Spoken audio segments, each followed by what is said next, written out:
Welcome to March's first live Q&A. I don't think we have anyone joining us live. I know it's like probably not the best time for everyone. I know it's around 6:30 my time, so it's pretty early for everyone. Everyone's probably at work. I will try in the future. I want to actually put out a like best time questionnaire and see if we can capture better times for everyone who's in the course right now. I did have a question get sent in, which thank you for that. It helps me not ramble on, but I will do my best not to ramble. But the question is, I'm really struggling with the stress of it all. I'm a type A, I'm always on the go, and I'm just really struggling to find the balance. You didn't put where you are in the course, if you're using it, if you got it fully opened or are going week by week. But what I want to say about the stress of it all, and if you're type A, and I can relate to this so much because this is who I was and sometimes like still am, you really just want to start slowly. And so the course is designed, I know it might be frustrating if you didn't get full access to it, to really just help you hone in and do small chunks on all the little steps that you need to take that are going to add up to really big things. Now, sometimes when you try to do everything all at once, and especially if it's a lot of new things, this can just be incredibly overwhelming and even more stressful than it needs to be. And so we stop doing it, like rightly so. We're just like, this is too much. This is too stressful. So when you get into the course and let's say that you have already done diet, this could just be a new time for you kind of to reevaluate, because most of my one-to-one clients that come to me, when they send me their me diary, to kind of like the untrained eye, it's like, oh my God, you have a beautiful diet. And they do, like, we really do have these amazing diets. But if you can take a step back and be really honest with yourself and go through the content of like, okay, how many vegetables am I eating? Am I getting a wide variety in what I'm eating? Or am I kind of stuck in a rut? Especially if you have already got autoimmune paleo, sometimes you just get in a rut with these foods because it's so limited, right? There's like, doesn't feel like there's a big variety, but there really is. And that's why there's on the table list and off the table list. So you can take that on the table list and have a really good focus of, what you can introduce into your diet. So taking the time, slowing down and reevaluating, that could be your first step. And you could even, I highly recommend doing the me diary and really evaluating what's going on through your week, because sometimes we just think, we're like, oh no, we're really good. But if we're honest with ourselves and we write it down and we look back, we can be like, okay, I can see that I can improve here, or in fact, I am doing really good. So I can tick this off. This is not a stress for me anymore. You also want to take the time to do your intake forms as well. This can highlight some key areas that might give you a little bit more direction of where you need to go. And once again, being really honest with yourself, like I say, do them with a partner. This always keeps you really honest. And really just dive into those little areas. Now, through the course, you're going to have all the resources you need. So if you can restrain from Googling, or if you have a question about that, ask them in the community boards, because it's really important not not that I'm saying that my opinion is the only one. I don't believe that. But sometimes when we go down that Google rabbit hole, we'll get fixated on something, and it might not be the right way. So just always ask questions if you're struggling, if you're like thinking, oh, this is, like, oh, just do this, it's fine. This is what I'm here for. This is what the course, why it has this live aspect, is so you don't go down those rabbit holes. We start tapping into, once we feel like we got the diet and we're ready to start the 30-day challenge, this is when we start tapping into the mindset type of stuff. And I talk about slowing down. And this is just so important during what I like to call the healing phase of your journey, because it is going to be like, it's really the ultimate key to your success, is when you're able to slow down, your stress levels just drop, like without you really having to do anything. So when we're type A, we feel like yoga was really hard for me, right? And just meditating was really hard because I'm not doing anything. So if I'm not doing anything, that means I'm not achieving. And if I'm not achieving, then we go down this rabbit hole, right? So it's really about that mindset of, where you are and what you actually need to be doing in life, who you need to be saying no to, where in your life can you be, unapologetically, conceited about what you're going to do with your time, and really just hone into that, and switching up the mindset to be confident enough to say, like, no, this is my time. I want this in my life in the future. And so there's certain things that I have to do right now to help make that come true. And so the simple act of slowing down and really going through like your diary of what you can get rid of and who you need to stop hanging out with, is really crucial. And I know it seems silly in the course if you like see social media and like, oh, does that really have an impact? Like, absolutely. And it could have a massive impact if you're spending more than an hour of your time, a day, interacting with social media. And if you haven't put up, I call them protective barriers around your mental health of where you are right now.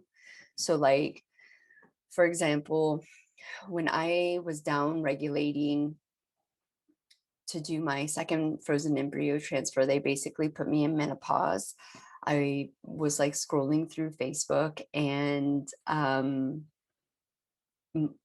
of my bridesmaids, unfortunately lost her baby, to a cord accident a few weeks before it was supposed to be born. And like my mental health was just like, whoa, what the hell? Like, I can't be in this space. Like, like I have to protect myself right now because I'm just at such a vulnerable stage in my journey.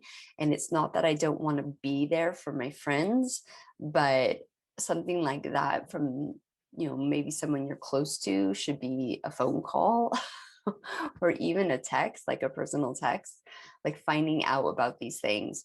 Or even if it's like a pregnancy announcement, like if you're not in the space to receive that as, and this takes a lot of work. Like I still put barriers up for me until I take care of what's inside of me, that I cannot have these big emotional reactions towards something. And that can even be like down to the simple, like the news, right? Like there's a lot of shit going on in the world right now. Most of it we cannot control. So can I watch the news and not have this big emotional reaction, whether it be fear, anger, sadness, any of that? Okay, no, I cannot right now. So what can I do? I can control not watching the news, being informed, and looking for places that I can help?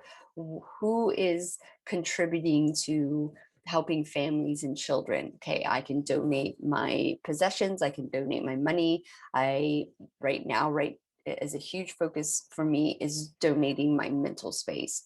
So in my meditations, in my slow down, I really focus on world peace and bringing the level of joy up and bringing all that.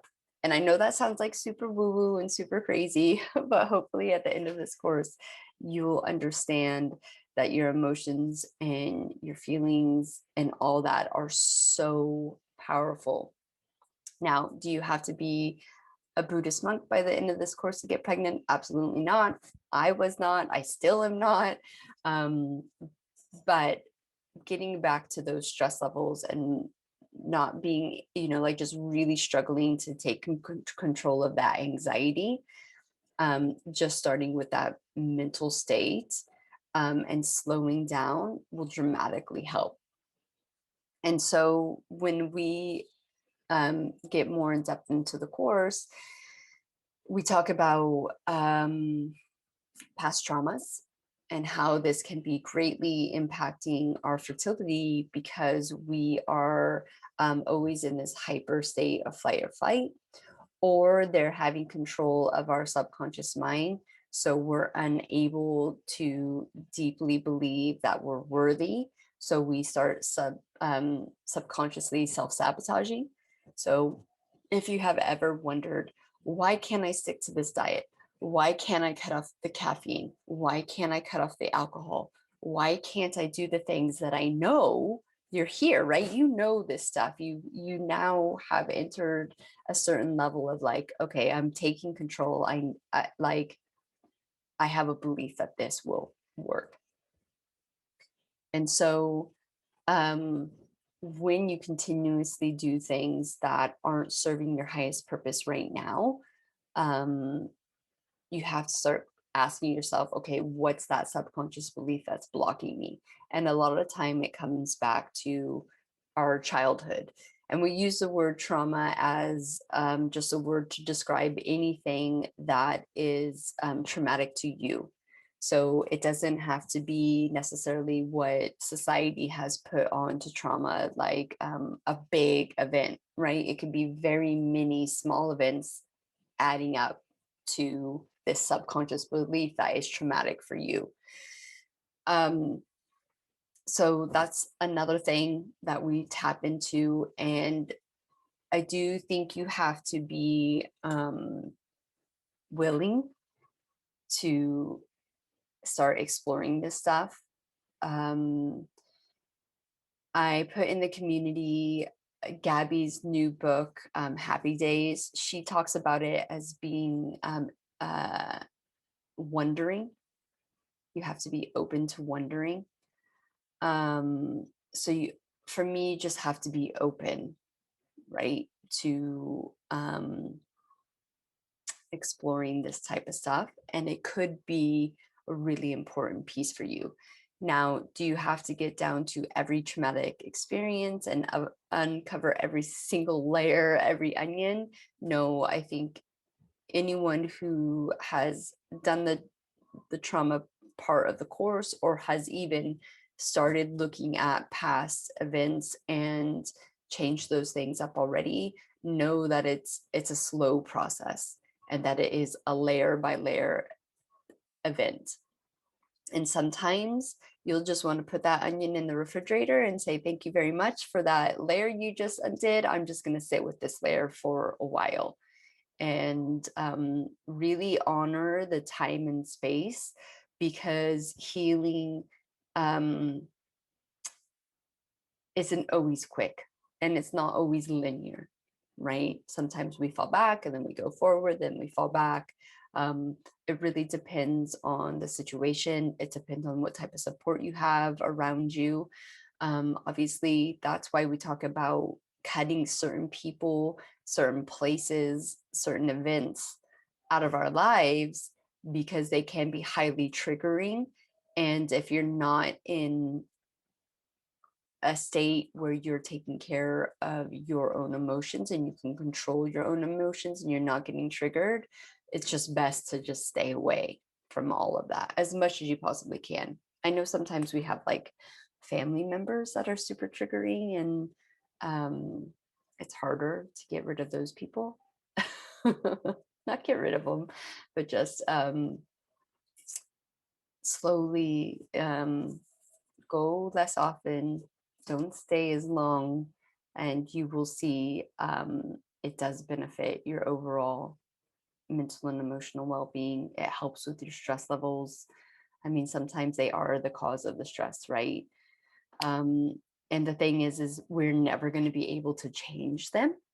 You gotta kind of think of them as like a stone, right? You're never gonna change a stone unless you have really big hammers and tools, and it's a lot of labor intensive, and it might not come out the way you want it to come out. So it's all about the inside, and that's kind of one of the hardest things. And especially when like someone just like truly like annoys you, you're like, that has nothing to do with me. But even if it has nothing to do with you, it's really just about your reaction and like, why is that triggering you?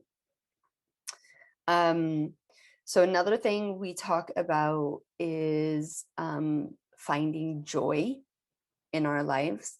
I think a lot of the time when we start dealing with fertility issues, recurring miscarriages, failed IVFs, we tend to put our joy to the side.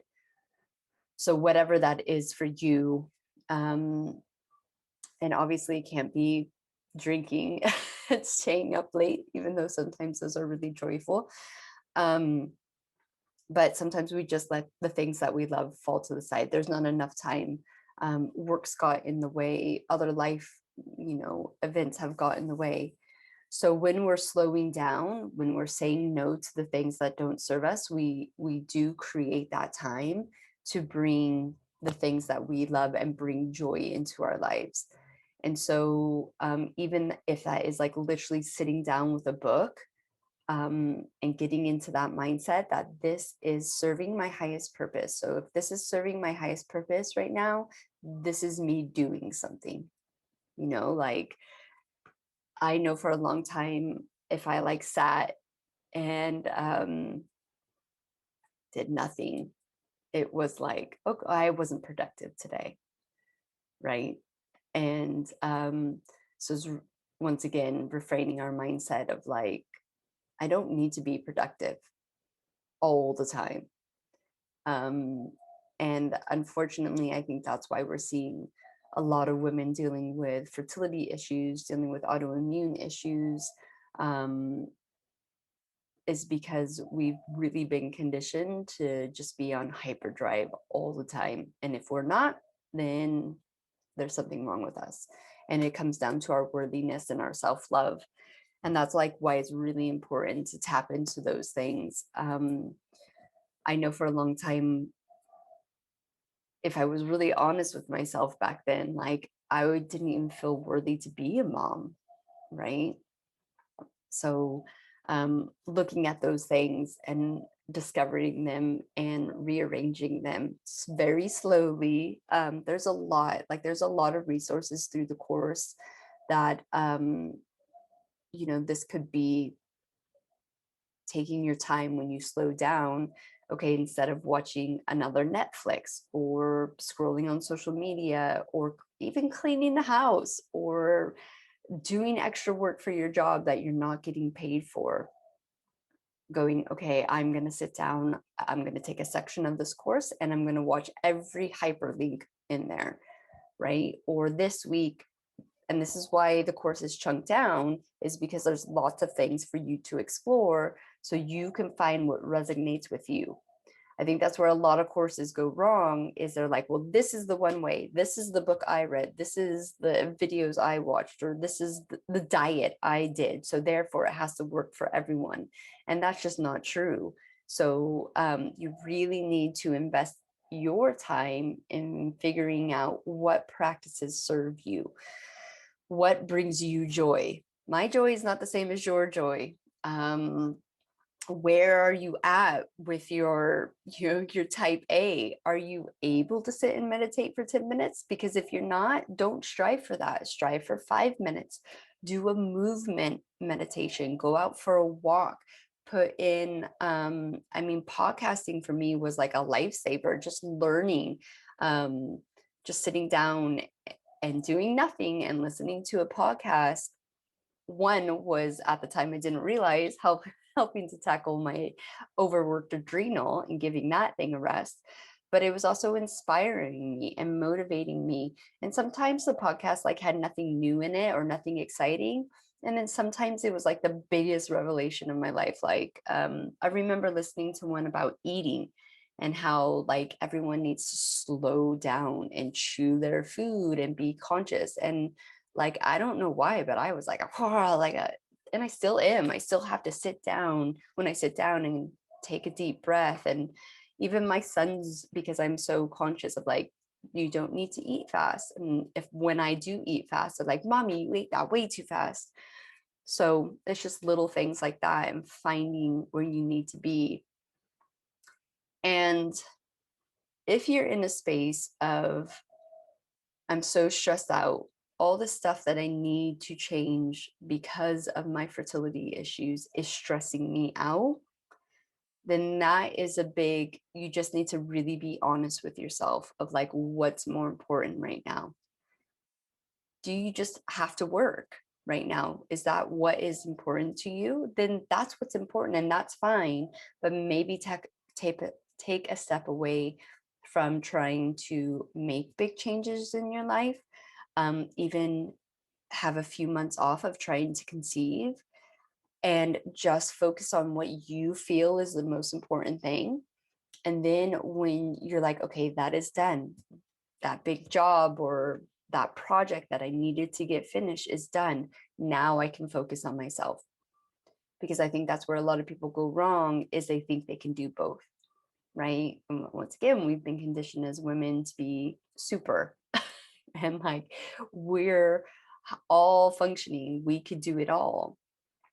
Where yes, we can do it all, but there is going to be a price to pay if we're not taking care of our health. um so that's another thing to think of, is like, okay, if I can't take all these stressful things off the cards for me, then I'll just need to pause on the trying to conceive, because your body needs excuse me, extra space and time to heal right now. For a lot of us, it is a healing phase. Like we're not even in the phase of being able to conceive yet. So once you move out of the healing phase, that's when, and this is usually minimum 3 months, only because we're talking about egg quality. It takes a minimum 3 months for an egg to mature.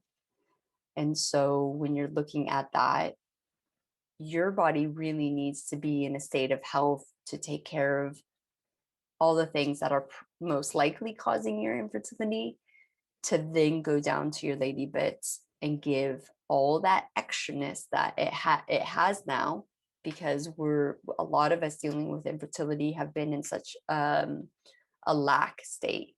Like there just hasn't been enough nutrients, there hasn't been enough rest, there hasn't been enough recovery for our bodies to just do the normal functioning stuff to be thriving. They're just trying to survive. So they've like shut off the hormones, they've shut off, the egg maturity, good quality stuff.